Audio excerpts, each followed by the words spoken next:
ვიღებ. დიახ. მოდი მამა. ეს არის დეკორატიული ბზა. რაღაც პარაზიტმა ფოთლები შეუჯამა. ადრეც ვთქვი, მაგი მე კარატეთ შევწამლეთ. პარაზიტები დეიბრიდა ყველა და ახალი ფოთლები წამოვიდა. ეს გული ამოვჭერი, რომ ჰაერი შესულიყო, კარგად რაღაც სხვა მიზეზი იყო მეგონა, მაგრამ პარაზიტების ბრალი ყოფილა და ახალი ფოთლები მოდის. ფრანგულ ვარდს გადაუღე იქა. ის ფრანგული ვარდი არის დედაბუჩქი, იქიდან შურდულივით მოდის, შურდულიდან ნასროლი ის არის. ქები, ის ქები გადავაწვინე. და დაფესვიანება მოხდა, აგერა მეორე გზას ახალი ფოთლები წამოვიდა.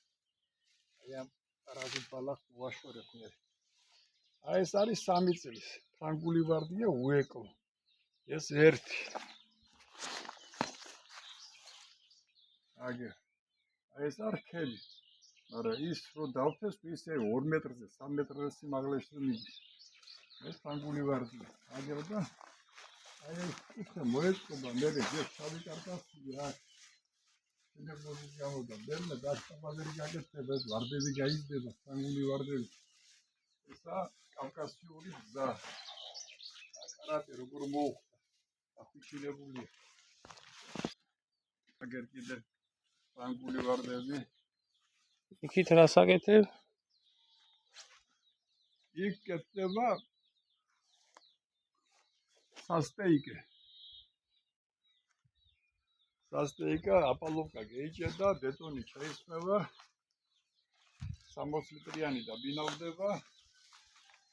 აკეთდება ბილიკი, დეკორატიული ბილიკი.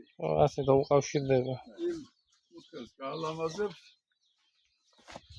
ყვავილები, მცენარეები, ყველაფერი ლამაზად იქნება. ვაშლი გაიზრდება. ტალი გაიზრდება, ჩქილში მოექცევა. აი, სასტეიკი ადგილი გამო. აქ ფრანგული ვარდები. ეს ჩემი და გიოს ინიციატივით მოხდა ამათი დაფესვიანება. ეს ჯვარისაა. მომავალწელს აქ ტალავერი გაკეთდება. და 1-200 კილომდე ყურძენი მოვა ალბათ. მე ჩვენი დედიკო.